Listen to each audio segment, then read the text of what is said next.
Uh, for everyone who doesn't know me, my name's Celia Hayring. I'm one of the inpatient chief residents here at University of Washington Montlake, and I'm really excited to be facilitating today's Department of Medicine Grand Rounds, which is the Division of Pulmonary, Critical Care, and Sleep Medicine's endowed John Butler Lecture.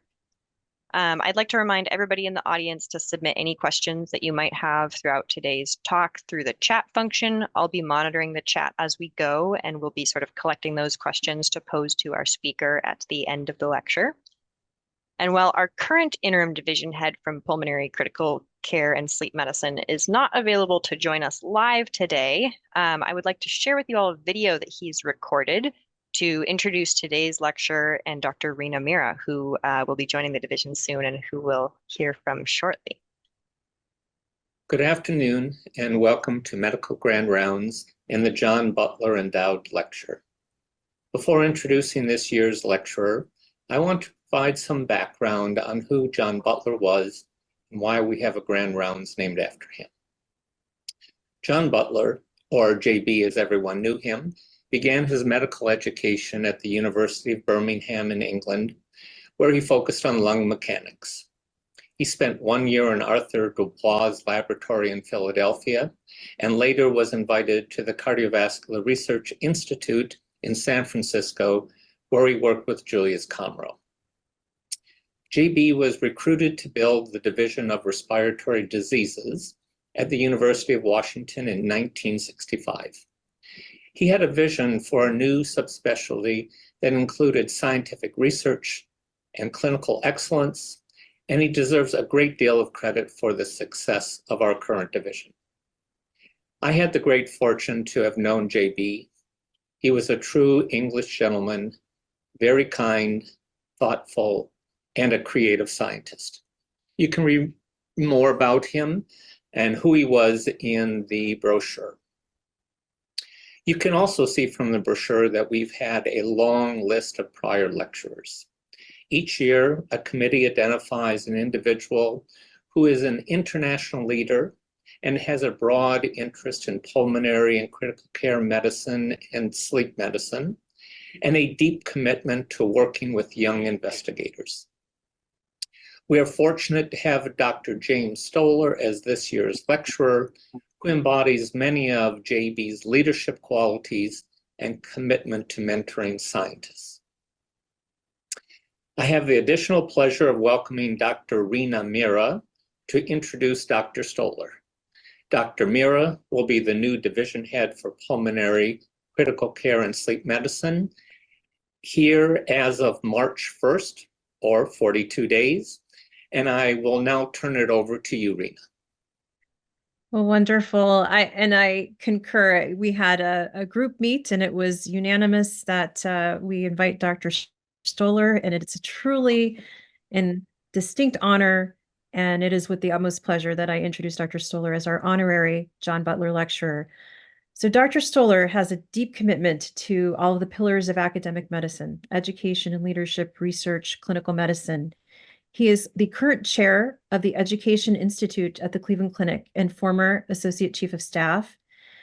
The Education Institute really is a reflection of the convergence of education and leadership, and he describes his role as a serendipitous alignment of his passions. He is the Samson Global Leadership Academy endowed chair and also an adjunct professor of organizational behavior at the Weatherhead School of Management at Case Western Reserve University. The Education Institute, interestingly, has cross-cutting interrelationships with education and research involving graduate medical education, the Cleveland Clinic Lerner College of Medicine, the Lerner Research Institute, just to name a few. In addition to this, Dr. Stoller is internationally renowned for his work in alpha-1 antitrypsin deficiency, for which he is recognized as a foremost expert, and accordingly holds the Jean Wall Bennett Professorship in Emphysema Research. His presentation today is opportune. He espouses virtuous leadership, which really resonates as it has a foundation of compassion and trust. And he has written textbooks on this topic as well as others, one so named Exception to the Rule. On a personal note, I've known Dr. Stoller amazingly enough for over 20 years, 24 years to be exact. He has been a formative part of my life and that of my husband, Dr. Thomas Gilday, as we were trainees, as a colleague, and also as a friend. For those who know him, he has been an avid runner, a cyclist, often running past our home and waving. He has a deep passion for fly fishing, taking him to some wonderful destinations with shared experiences with cherished colleagues of his and friends and colleagues. And as I was preparing his bio, I came to realize that he has a high calling through his writing, his coaching, his educational initiatives focused on leadership. He serves leaders who serve others, which has a profound ripple and multiplier effect. So with that said, I'll hand it over to Dr. Jamie Stoller. Thank you so much for joining us. Wow. I am touched and flattered to be invited for this prestigious lectureship. At the same time, I have to say, Dr. Mira, that gracious introductions like that are sort of like cheap aftershave, because they feel good when you put it on, but if you drink it, it will kill you. So I'm just so, it's quite fitting, actually, and again, a great honor that the subject of this year's John Butler lecture really is about developing leaders, because as I have reviewed his experience, as Dr. Glennie has said, and here summarized on this slide, somewhat redundant from his comments, I'm mindful that it's quite fitting that a lecture on developing leadership would be named for John Butler, because he was clearly a consummate leader. While I didn't have the pleasure of knowing him, I know a number of colleagues who have been at UW for many years. And we also share a relationship with Arthur Du Bois. Of course, Arthur at the end of his career was at Yale, and I, as a medical student, engaged with Arthur Du Bois, trying to learn about plethysmography, which of course he developed. So with that said, as the background, I want to frame this talk with a couple of quotes, one by Nelson Mandela. You can see the notion that education is the most powerful weapon which we can use to change the world. And I'll also offer my disclaimer. My significant relationships are listed here. My son, daughter-in-law, and grandson, Willie. I have no conflicts for this presentation. So in our time together, I'd propose to organize my thoughts according to the following scheme. I'll review the rationale for great leadership in healthcare, pivot to discussing competencies to lead, both generally and then in healthcare specifically, as we've thought about them here. I want to review some experience with leadership development, certainly focusing on industry practices, and as time permits, perhaps a nod to our own experience. And would love this to be interactive, be delighted to be interrupted. I can keep a mind on the chat as well. And that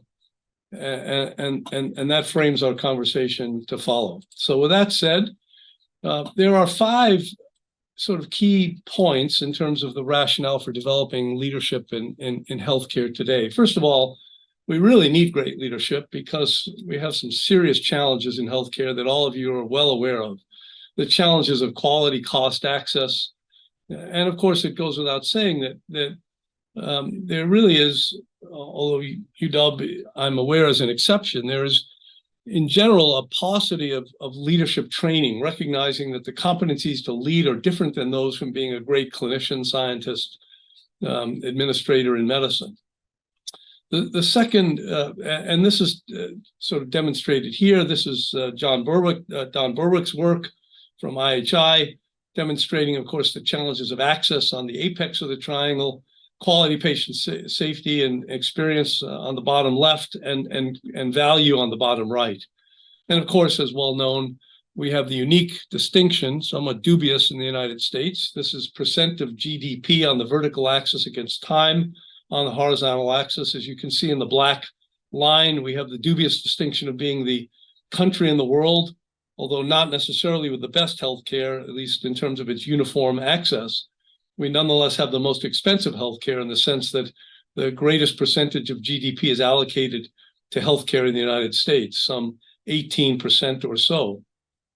And I think we could all agree, borrowing from the military acronym of VUCA, volatile, uncertain, complex, and ambiguous, that healthcare is a VUCA world now. Certainly our not so recent memory of the pandemic is a bland reminder of that.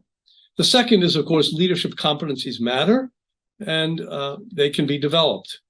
These are some data from Tate Shanafelt, then at Mayo, now at Stanford, in which he plots on the vertical axis a leadership composite score against satisfaction within one's department.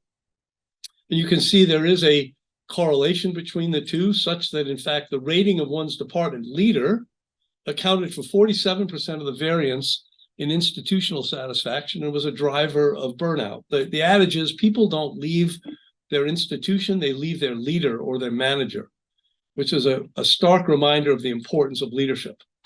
The third dimension here is that leadership competencies differ from those, as I said before, being a doctor or an investigator. And I will argue, based on my experience, having trained elsewhere, that many of the competencies in the hidden curriculum in medicine are actually antithetical to leadership. It wasn't until I myself went offline and did a master's degree in organizational development that I really developed any insight into this, which is probably the predicate for my being able to address this with you. These competencies are generally not taught in graduate medical education or undergraduate medical education, we can all agree.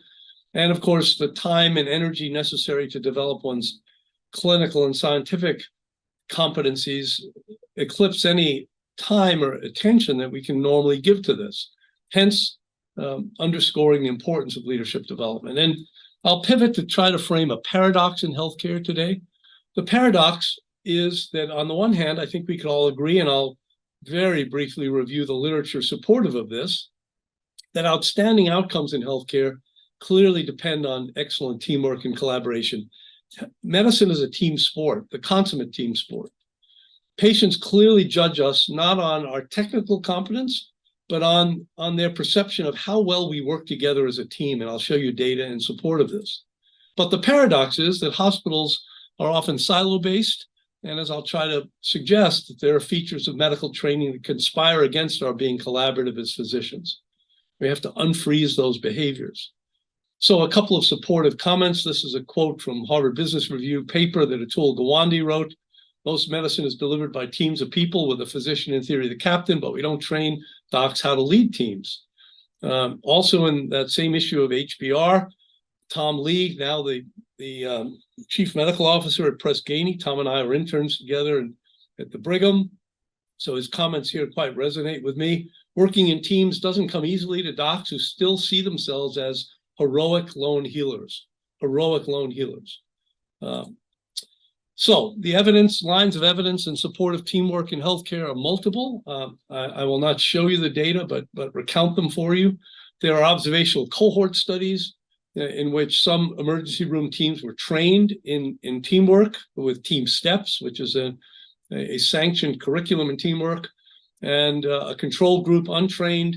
They put observers in the emergency room and showed that the rate of errors among the untrained team was lower than among the team that were trained in teamwork. Literature from our own literature, Kevin Flaherty has published, and many others since, that the diagnosis of ILD, which is of course thorny for all of us, is enhanced when lung docs talk to pathologists, talk to radiologists, as opposed to thinking about the issue by themselves in isolation. A paper that one of my chest radiology colleagues and I, Peter O'Donovan, wrote years ago. We asked the fellows to pull 50 CAT scans, 25 of which were known to be rounded atelectasis, 25 of which were known to be lung cancer. And Peter and I independently rated the probability of rounded atelectasis using standard criteria, comet tail and pleural thickening and adjacent hyperlucency, et cetera. We each calculated an individual ROC curve. And then we got together, looking at the films together, still blind to the actual diagnosis, then rated the probability. And as you can imagine, the conjoint, consensual, if you will, probability was higher than our individual ones. And then, of course, finally, I won't review this in great detail, but another observational cohort study at the VA published by Neely and Jama, in which 104 VA surgical teams were included in the study, 74 of which were trained in teamwork, 34 of which were not. and surgical outcomes were compared between the two groups, such that those that were trained had lower surgical mortality rates than the control group, and that there was a dose response effect. That is to say, the more team training, the lower the surgical mortality. So, finally, I'll show you this. I'm a fan of this particular literature. This is the work of Jodi Gittell. She's at MIT Sloan and at Brandeis, and she's written this book, as you can see, High Performance Healthcare, in which she frames a concept that she calls relational coordination. The idea that when we know and have respect for one another, this is Amy Edmondson's concept of psychological safety, when teams are formed on familiarity and respect and mutual respect, they perform better. And here you see the data in support of that. Again, observational cohort data in which relational coordination is shown on the horizontal axis, surgical performance in 9 New England hospitals on the vertical axis. You can see a very tight correlation between the two, such that the more coordination, the better the surgical outcomes. So lots of data in support of this concept that teams matter. And as I said, patients clearly judge us on their perception of our working together as a team. And any of you who, like I, have been on the other side of the stethoscope or scalpel, realize that we have antennae for how well our caregivers are acting in accord with each other in service of our getting better. Here's 3 pieces of data. These are data from Press Ganey, which the primary outcome measure is most likely to recommend. These are Spearman-Rowe correlation coefficients. You can see that the highest correlate of most likely to recommend a healthcare experience was how well the staff work together for you. And this means not just the medical staff. This means the dietary services, the environmental services folks. If I make rounds and I dismiss the dietary folks who are delivering a tray to the patient, because after all, I'm the attending and I'm making rounds, that is appropriately perceived as bad teamwork. Another piece of element of data, again, concordant. These are Gallup data. Overall satisfaction with one's healthcare experience is the outcome measure. These are Spearman-Rowe correlations. And again, the highest correlate is staff and department work together as a team, equaling that of nurses anticipating your needs. And the final piece of data on HCAP scores, on which all of our hospitals are paid. This is a standard CMS questionnaire that all of the inpatients at UW and here in Cleveland take. The highest correlate of the highest HCAP score rating is the staff to work together to care for you. But the paradox is that hospitals and organizations often look like this. The hospital is separate from the medical school, is separate from the faculty practice plan, or if one plays this out in traditional structures, we have departments of medicine, surgery, anesthesia, pediatrics, OBGYN, et cetera, or even in our own discipline, as the volume of information has exploded, we've gotten increasingly subspecialized, understandably, but it's created a potentially siloed environment that we all feel in terms of the isolation from one another. I think we could all agree that silos have hazards, as it was experienced by this poor guy who was crushed by one, and that perhaps this is the best outcome for silos. Easier said than done, but certainly a laudable goal.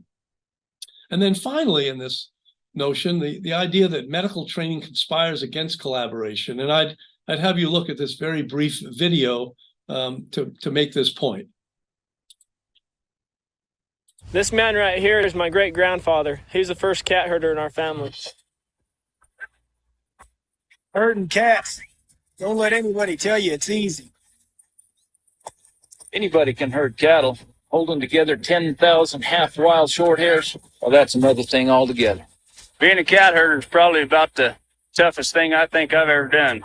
I got this one this morning right here. And if you look at his face,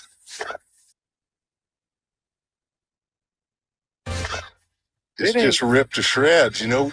You see the movies, you hear the stories. I'm living a dream. Not everyone can do what we do. I wouldn't do nothing else. It ain't an easy job, but when you bring a herd into town and you ain't lost a one of them, ain't a feeling like it in the world. I'm sorry the soundtrack didn't translate, but I get the sense. Yes, managing the complexities of e-business. This was, of course, a Super Bowl ad several years ago, and it frames the question. I hope you're smiling. at least your grins are probably affirmation of this phenomenon, that we are collaborative. This man right. And this gives rise to the notion that perhaps as a metaphor that we are heroic lone healers or Viking warriors. And I love this cartoon that we had made to demonstrate this to colleagues here. For those of you who perhaps have been in meetings among doctors, I often liken them to Viking dinners, in the sense that as one person is speaking or has the leg bone, another person is ripping it out of his mouth. In other words, sentences are censored. I love David Brooks' quote, not so much around this, but it captures the idea of a Viking warrior, a Viking dinner well, people talking in warring dialogues past each other. And I might, if I could see you all, I might ask for a show of hands as to how many of you with whom this concept resonates. So let me develop at least my notion of whether doctors can collaborate.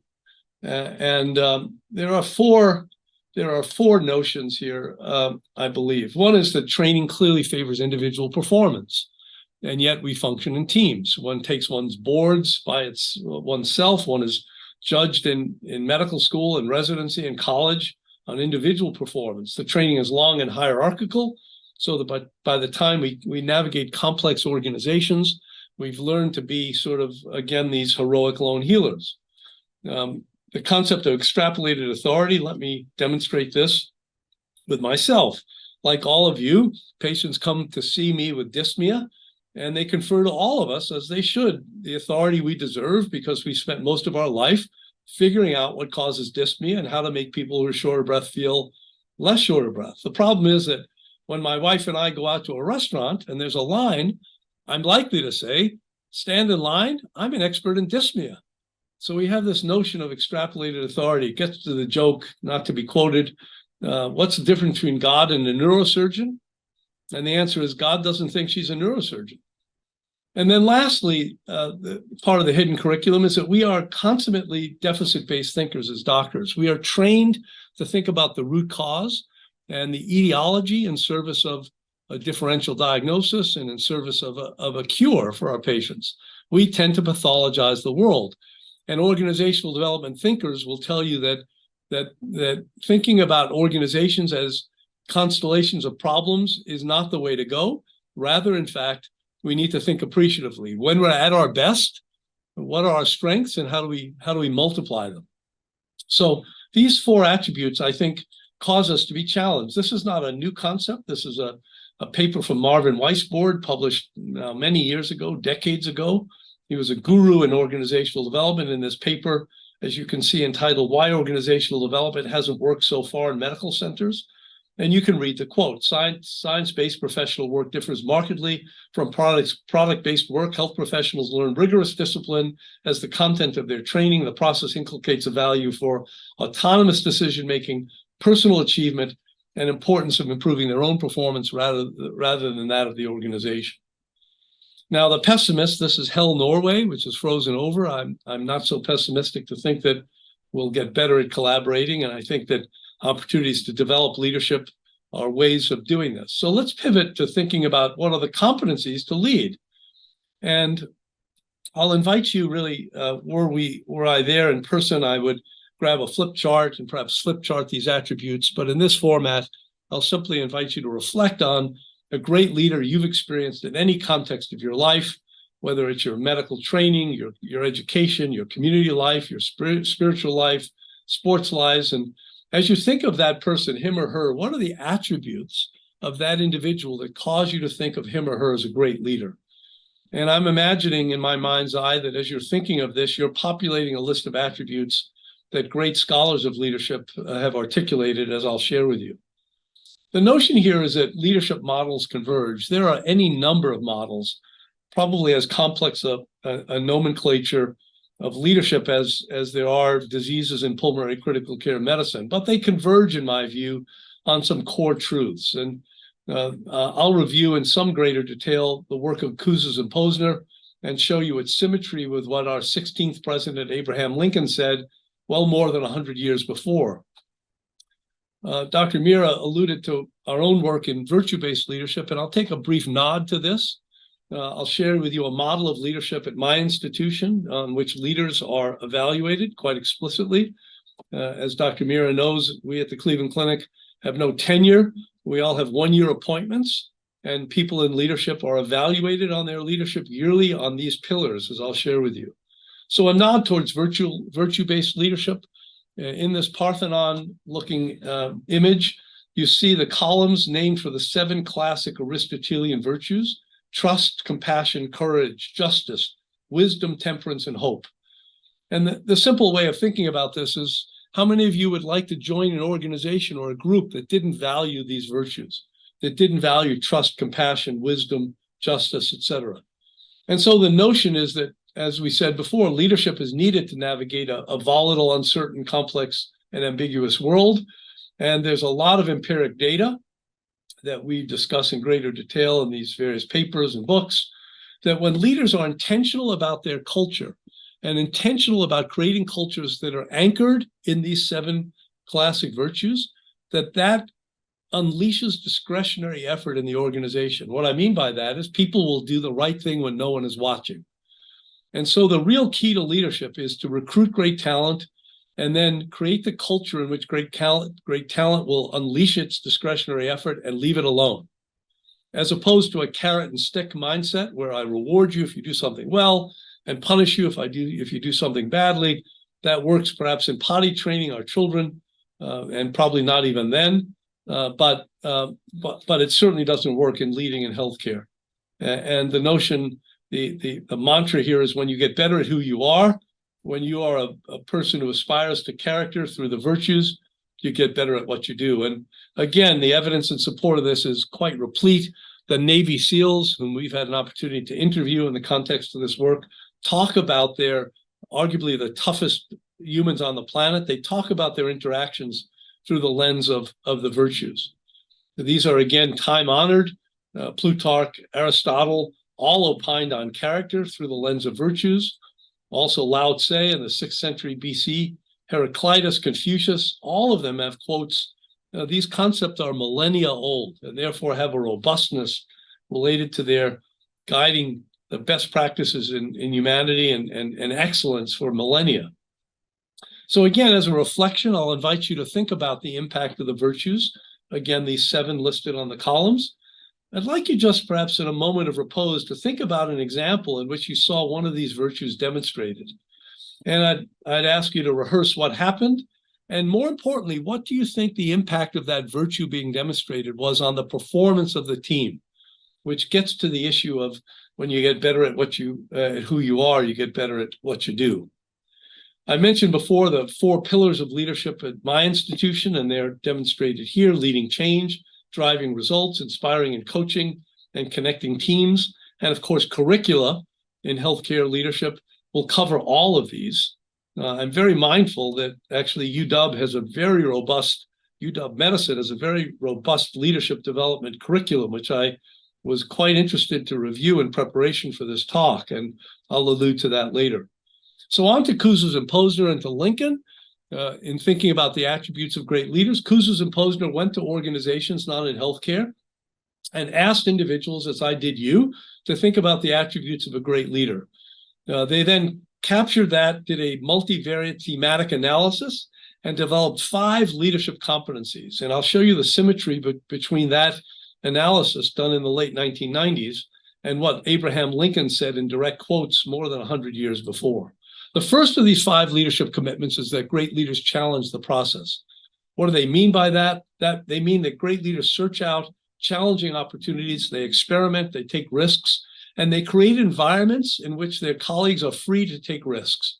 They don't create blame cultures. This is very much tied in, as you all know, to our quality and patient safety imperatives of a just culture. In symmetry to this, Lincoln said, in direct quotes, chooses your chief subordinates, people who crave responsibility and take risks. If you never try, you'll never succeed. The second of the Kouzes and Posner 5 leadership commitments is that great leaders inspire a shared vision.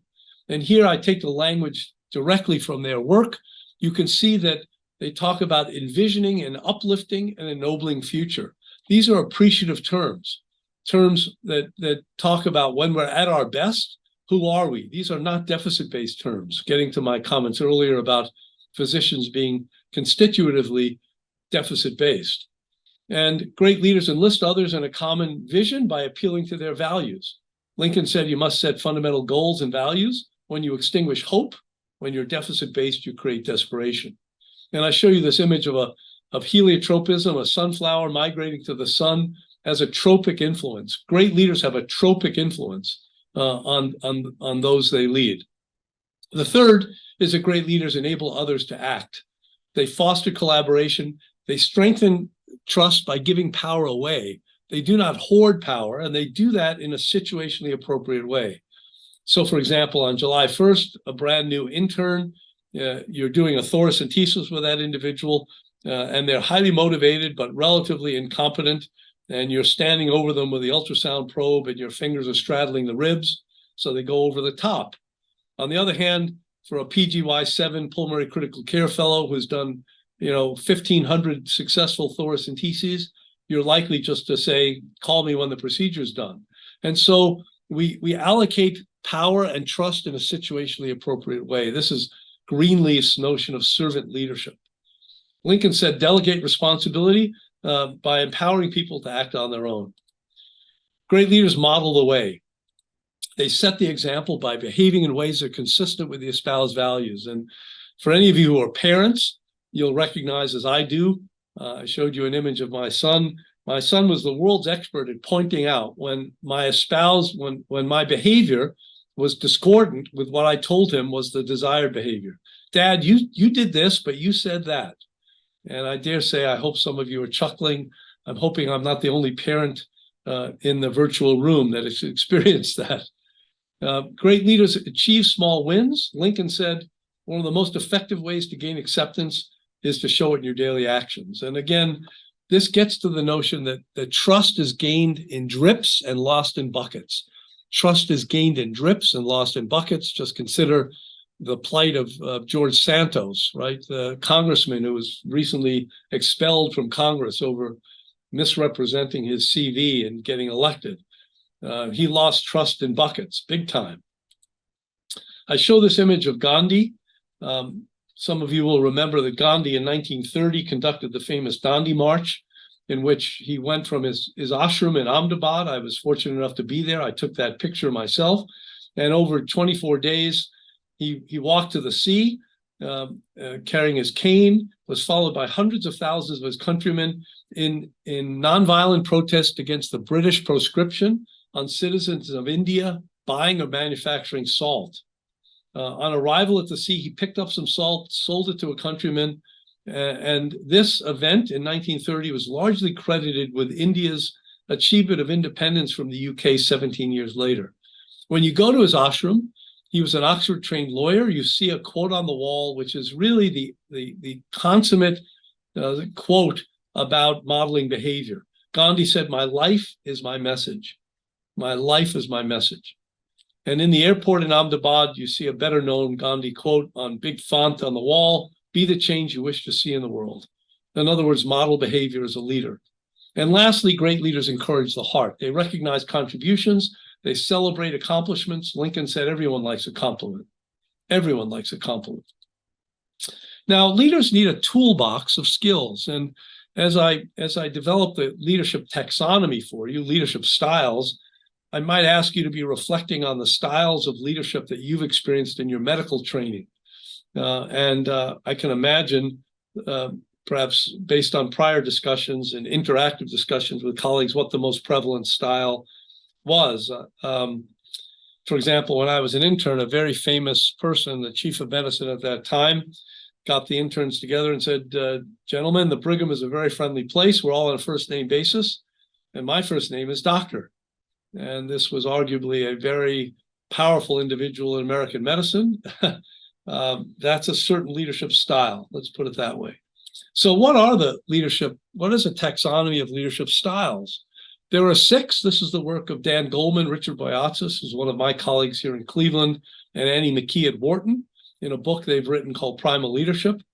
The 6 styles are divided into two types. In yellow, they call these dissonant styles, and in green, they call these resonant styles. The notion is that leaders need all of these styles in their toolbox, but they must know when to deploy which style in a situationally appropriate way. The dissonant styles in yellow, command and control, point my finger and say, Jamie, just do it. Pace setting means often a surgical attribute. The attending is doing the case, the trainees are retracting, his or her hands are flying through the anastomoses. It's a watch me sort of phenomenon. That's pace setting. The notion is, and their research suggests, that when CEOs of organizations, again, not in healthcare, but I think applicable to healthcare, when CEOs of organizations demonstrated as their predominant leadership style one of the two, yellow or dissonant styles, those organizations performed less well objectively, financially, than did organizations in which the leader demonstrated one of the four resonant styles, being democratic, connecting people with one another, coaching, or, for example, as in Gandhi or Martin Luther King, recently having celebrated his birthday, being visionary. Consider this short video with regard to the hazards of command and control. So let's show you that.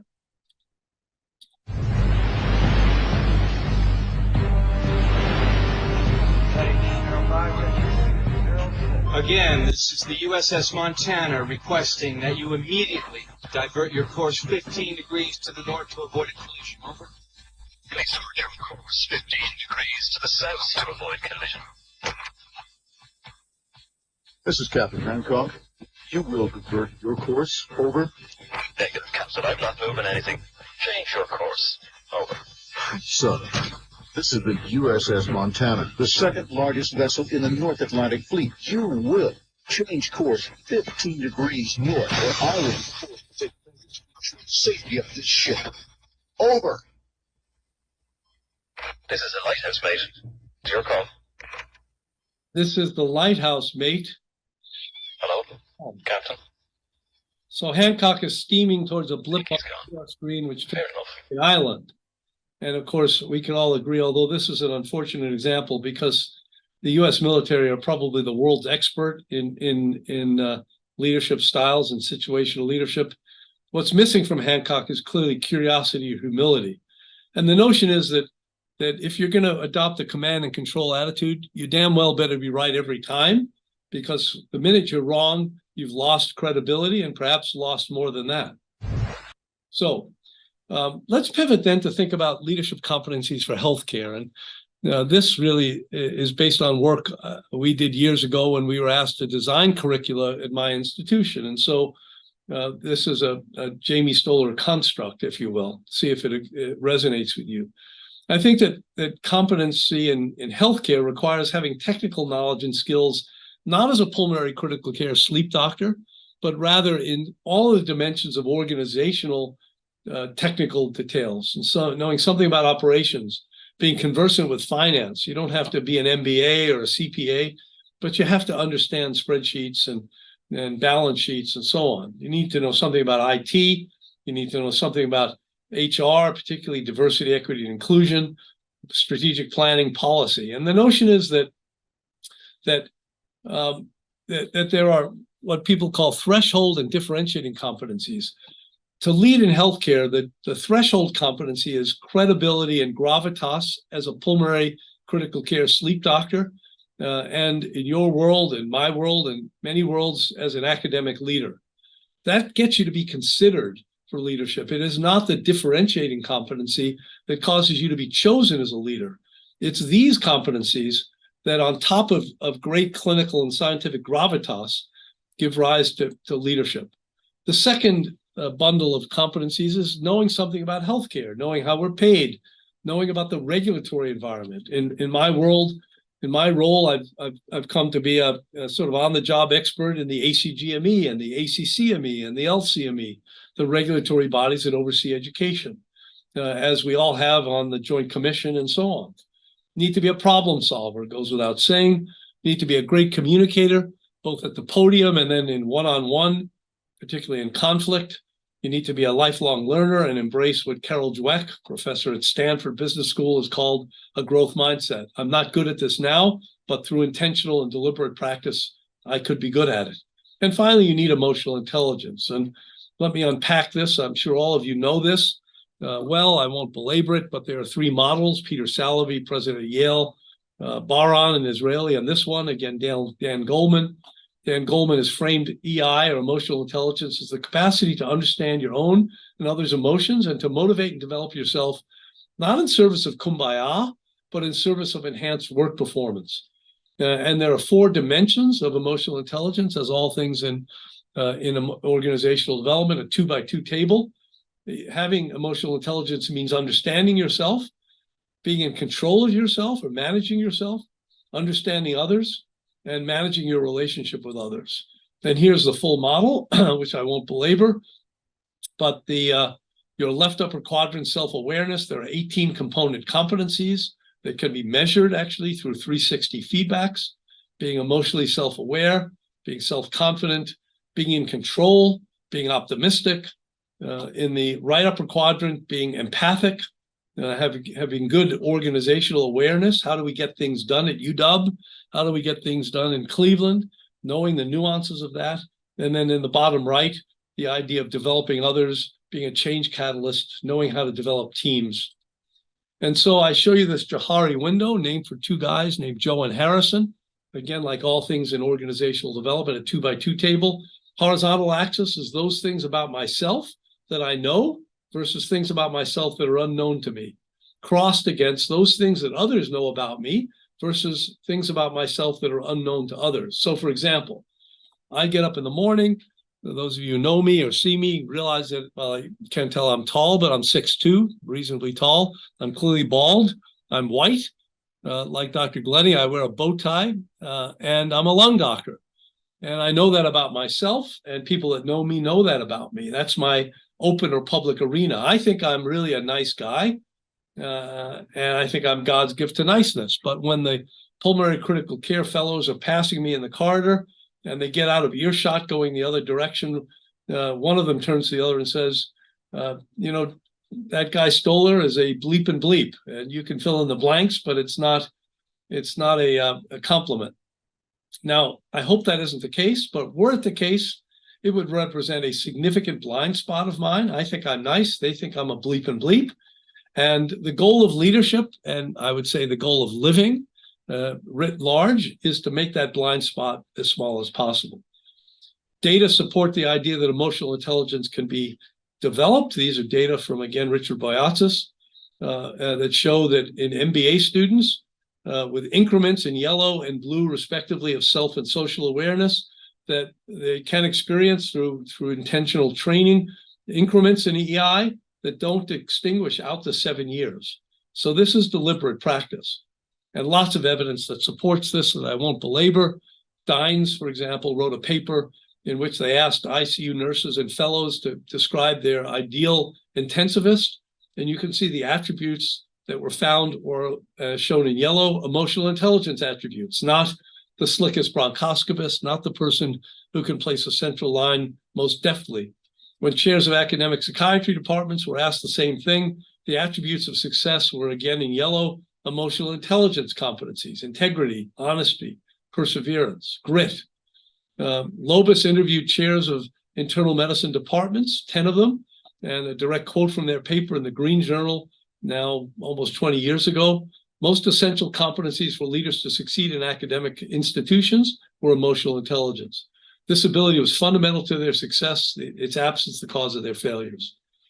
So let me pivot in closing to lessons from industry and a brief conversation about experience here with leadership development. Industry has embraced leadership development. Every great corporation has a university to train its employees on leadership competencies. And Day and Halpin were retained by the U.S. Army to look at best practices in leadership development.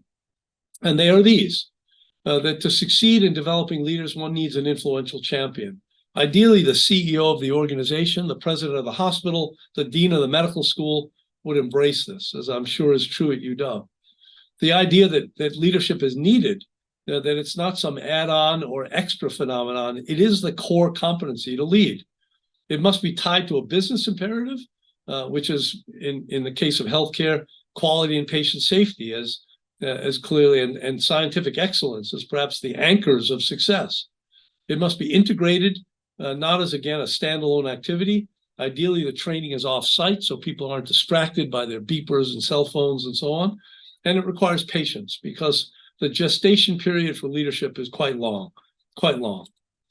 The other notion is that there are three components of developing leaders. This is the work from the Center for Creative Leadership in Greensboro, North Carolina, that 10% of developing leaders is curriculum. What's the vocabulary of leadership? Emotional intelligence, situational leadership, conflict resolution, teamwork, change management. These are the curricula of a leadership development course. The second component, they estimate 20%. I'm not sure how these quantitative metrics were derived, but certainly an important component is mentorship and coaching, which all of us have. You know, I can think of my litany of coaches that have helped me in various different dimensions of my life, some in OD, my pulmonary coaches, Gordon Snyder, Richard Mathey, I think, you know, so fondly, Len Hudson, actually, of individuals who've helped me through my career. And last is experiential leadership, the idea of being in a leadership role, being evaluated on that role, and leveraging success in that role towards greater and greater scopes of responsibility. So let me close with a few comments about experience with leadership development in academic medicine. First of all, this is a relatively uncommon phenomenon. A paper just about 5 years ago from the American Hospital Association surveyed institutions, do you offer leadership development? And you can see that about a third offered a leadership development program to physicians, but about a quarter didn't offer anything, meaning that leadership was part of the hidden curriculum. Again, in preparation for this talk, and again, I'm so flattered to be invited to give it, is the curriculum that you enjoy at UW. And if you go online to this URL that I've included on the bottom, and I'm happy to send a PDF of this deck, by the way, Celia, you have a robust program. I've looked at this, at the curriculum and the various hot links embedded in these documents, and I encourage you to avail yourself of it. It's really quite a gem. In our own experience at the Cleveland Clinic, we've been immersed in this for some 25 years. And the rationale, of course, is to provide a curriculum, since it's not part of the standard undergraduate medical curriculum. I didn't learn anything about leadership as a Yale medical student or as a resident in Boston. The idea is aligning this curriculum with our values and then creating a pipeline. So education as talent pipeline is a critical conversation point. We have a variety of offerings. I won't belabor those, except to say that we've actually even just recently, one of 2 places in the United States, we and ICON in New York now have a fellowship that the ACGME has endorsed on healthcare administration, leadership, and management, and have just selected our first 2 fellows. Experience from courses that we've delivered here in the scholarship, a course that I conducted for about 14 years called Leading in Healthcare. We would invite up to 70 docs, nurses, and administrators together. The predicate for the course was to develop an idea that the course attendee would like to implement, and they formed teams, and over the subsequent 10 months, worked together to develop a fully vetted business plan for that idea. And at the last meeting, they would present their ideas to the CEO of the organization and a group of leaders in the organization. And we simply quantitated the number of those proposed business plans that actually got traction in the organization. It was a fairly high yield. 61% of the ideas either got implemented or killed a bad idea fast, which is also a favorable outcome. We then followed over the next decade the professional trajectories of those 272 individuals in the first 3 cohorts. And it turned out that 43% of those, 10 years later, were promoted to a leadership role, a priori defined, department chair, institute chair, member of the board of governors, which is our medical executive committee at the Cleveland Clinic. 18% of those individuals had 2 leadership promotions. Now, let me be clear, this is not so much a function of the course itself, which provided curriculum, as it was our selecting, obviously, high potential leaders to join. But it's also true, at least in my observation, that offering developmental pathways to people in their career is a recruiter and retainer of talent. That that each of us needs to grow in our careers, and one needs to see in an organization a pathway by which one can do so. And organizations, therefore, should offer a variety of pathways, whether it's in science, in leadership, in clinical medicine, for people to develop themselves. These are the data. We did emotional intelligence inventories at baseline. At baseline, for those 43% that had a leadership promotion in orange, 3 of the 18 competencies, being achievement-oriented, being a change catalyst, being self-confident, were associated with leadership promotion. And for those with 2 leadership promotions, all of those colored attributes, 10 of the 18, were statistically significantly associated with leadership promotion thereafter. Similarly, we've offered a course. We take our chief residents offline the 3rd week in August every year, and for 2 days, take them through a curriculum. We've studied that, polled them thereafter. Almost all of them used the concepts, but more importantly, trying to get to an objective assessment of the impact of the course. We asked all of their program directors 6 months later whether they could see some evolution in their chief residents that they could attribute to the curriculum in the course. And of course, every one of them made an observation that was concordant with that idea. Lastly, we've offered this through a program called our Samson Global Leadership Academy, which is now getting resurrected post-pandemic, in which individuals, as you can see, from 26 countries have come here for an immersive experience. We asked them, again, this is just anecdotal information, but the majority of them felt that this was contributing to their leadership development. So let me close, leaving some time, and I hope for your questions and our interaction. Number one, developing healthcare leaders is important because perhaps especially in organizations in which physicians are leading, because caregivers usually have not received this education, offering leadership development is important. That in fact, leadership development is a signature feature of leading organizations in the world, both in healthcare and in sectors other than in healthcare. And again, this was the impetus for us and for you at UW Medicine to clearly develop leadership curricula, as you have and as we have. Experience to date here, and I've shown you just a snapshot of that, has been very, very favorable, and we now have evolved to what's called our Mandel Global Leadership and Learning Institute.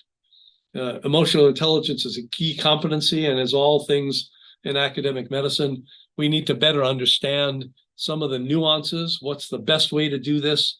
What's the return on investment of taking people offline?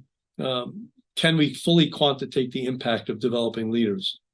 So with that, again, I want to thank you for the honor of being able to deliver the JB lecture, a venerated individual and clearly a leader by all dimensions of what we've reviewed. I'd be delighted for our interaction to follow. I understand that there are some other conversations that also are the privilege of being the John Butler Endowed Lecturer. So I look forward to those and certainly look forward to your questions and comments now. And I'll stop sharing my screen and look forward to our dialogue. Fantastic. Thank you so much for that really interesting talk. I'm going to remind folks that any questions you have, please submit through the chat function. And we've already got some coming in, which I will pose to you, Dr. Stoller. I think the first one that we're seeing is many individuals may not consider themselves to be leaders because they're not in a formal position of leadership. Can you speak to positional versus importance and power of relational leadership? Oh, that's a great question. Thank you for that. Yes. So the work of Richard Boehmer is very important here, in my view. He's written a paper that describes what he calls small L and big L leaders. Small L leaders are what we do every day on rounds when we're leading a team, engaging with nurses and respiratory therapists, et cetera. Big L leaders are the dean of the medical school, the president of the hospital, the chair of pulmonary critical care, sleep, et cetera. And Boehmer's point is that the competencies to lead are the same in both groups. In fact, these skills that I'm discussing, although you would hope that they would be the attributes of major leaders in your organization, should also be the attributes of people evolving through their careers, and that this is really no different. And so, of course, it's easier to exercise, to your question, when you have positional leadership, when you have named or a big L leadership role. But the tone is different. It's only the tone that's different. When one is a junior person demonstrating leadership competencies, at least in academic medicine, which is hierarchical, one really asks these questions in an interrogative mode. Sort of like Columbo, that famous detective, right, who was sort of a simpleton but a really smart guy. You would say, I'm just wondering, I'm just a second-year medical student, but I'm looking at this phenomenon, and can you explain this to me? So I don't think it's simply a matter to be succinct of simply having a title. I think the competencies apply irrespective of title. The next question we have is, in academic medicine, we often see a lack of diversity, including gender, racial, ethnic, in persons in academic leadership roles. What changes do you think are necessary to diversify who apply for and who are ultimately chosen as those leaders in academic medicine? This is, of course, a very, very insightful comment as well. No surprise. Diversity is super important. If you get a team together of a bunch of tall, bald, white, bow tie wearing lung doctors, you get a certain outcome. It's very different than in an organization that celebrates diversity. I'm proud to say that I live in an organization that does. We've, for example, trained over the 100 years in which we've been training doctors. They've come from 132 countries around the globe. And so we need to be much more intentional about selecting on diversity, equity, and inclusion criteria in healthcare than we are. This is a journey for us at my institution, as I dare say it is at UW. We are on the journey. We're not where we need to be by any means. And I applaud you, just as on a personal note, I applaud your selection of Dr. Mira as a leader. This demonstrates this principle in volumes, as you will excitingly experience in a month or so. You're getting a lot of enthusiasm in the chat, and some folks are saying that you did indeed get some chuckles out of them as we went. I'll say you got some grins from me as well. You've made clear the importance of cultivating leadership skills in medical organizations. That said, I'm always wary of simply adding more to medical curricula, especially skills that need ongoing cultivation and practice, and wonder when or how it's best to introduce these concepts. Can you expand on this? For example, are there ways to reframe existing undergraduate medical curricula to incorporate these principles, or does it make more sense to target this training to a subset of physicians who are interested later in leadership training? That's, again, a fabulous question. And, I've thought about this deeply, as I'm sure you have, and it really comes down to the concept of a spiral curriculum. So undergraduate medical students in year 1 and 2 are less interested in relational management. They're managing their time and so on. And so one has to introduce, as we do in the Lerner College of Medicine, these concepts as small snippets so that there's a language, but not necessarily a major part of the curriculum early on. As they evolve in years 3, in our medical school is 5 years, years 3 through 5, there's more intentionality. But the most important thing is that models for them, the attendings, all of us, are mindful of these competencies and are modeling these behaviors and are explicit about doing so. So, for example, one of my practices when I'm rounding with interns is we'll go in a room, we'll have a conversation with a patient. When we come out of the room, in addition to discussing the clinical issues, I will try to really explicate my behavior in the room and why I did what I did in service of trying to communicate better with the patient. So we're really doing an after-action review on leadership competencies, which doesn't take a lot of space in the curriculum, but requires intentionality. I guess that's how I'd respond to this. Of course, beyond that, one can have formal curricula, as we do. We have a fellowship in health leadership management. We have a course for chief residents. We have a whole institute that can offer this curriculum as you do at UW Medicine. And so one can formally offer these curricula for those interested, but one can demonstrate these every day on rounds is, I guess, the point. Fantastic. It is 1 o'clock, I'll say, and I know some folks are having to drop off to get on to their next activities. And so I want to say a huge thank you to everybody attending today, as well as obviously to Dr. Stoller. And that said, Dr. Stoller, there are a couple more questions in the chat, and if you're available to stick around a couple extra minutes with whoever's left, awesome. I'd be delighted, of course. I think the next question perhaps gets a little bit at what you were sort of just talking about with developing curriculum, sort of saying, some corporations that have developed leadership training curriculum have been more successful than others. And I think wondering, has this been studied and sort of has it been differentiated what makes for a successful leadership curriculum versus a less successful one? Yeah, I'll default to the comments that Day and Halpin made that I reviewed before in terms of structural dimensions of leadership.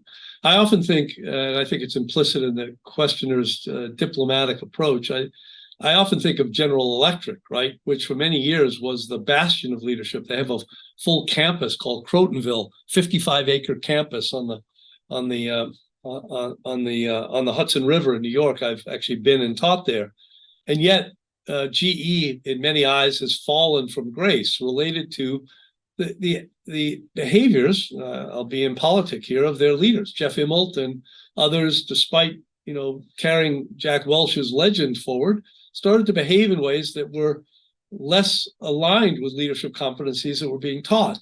And so it comes down to, again, gaining trust in drips and losing it in buckets. And I think the best leadership programs are the ones in which there's not only lip service given to it, but that the leaders in the organization are demonstrating those competencies on a consistent basis. I think that's the differentiator. Awesome. And then I think the last question that we have in the chat for now, at least, is what are some of the best predictors of a highly functioning team? And I know you had some slides related to this, but maybe you can sort of remind us of the highlights and expound. Yeah, that's another great question. These are fabulous questions. So maybe the most succinct synthesis of this is the work of a guy named Lencioni called The 5 Dysfunctions of a Team. Imagine a pyramid, right, with the hierarchical attributes of high-functioning teams. And the single most important one, which has been, again, replicated by the work of Jody Gattell that I showed you, Amy Edmondson at Harvard Business School, is psychologic safety, is the idea that team members know and trust one another. That when you have that trust, that allows teams to go. When you lack that trust, teams move at the speed of trust. One of the American military generals has stated. You must establish trust through the anchoring principles of leadership that we've discussed here. You must model behavior. You must be virtue-based. And you must develop a common language about those concepts. And when you do that through intentionality and consistency, that's what great teams form. Absent that, you're lost at sea. When there's no trust, there's really no teamwork and nothing gets done. Yeah, I'll stop there. Awesome. Thank you again so much, Dr. Stoller, for joining us. Thank you also to Dr. Mira for joining us. I think to the point of leadership and teams, we're so excited to have you join us here at UW coming soon. And that's, I think, Department of Medicine Grand Rounds for today. And I'll look forward to seeing everybody back next month. Well, thank you so much. And Celia, thank you for your leadership here. Yeah. Thank you. Maybe I'll figure out how to join one of your chief resident courses someday. Yeah, we'd be delighted. Absolutely. Yeah. Bye.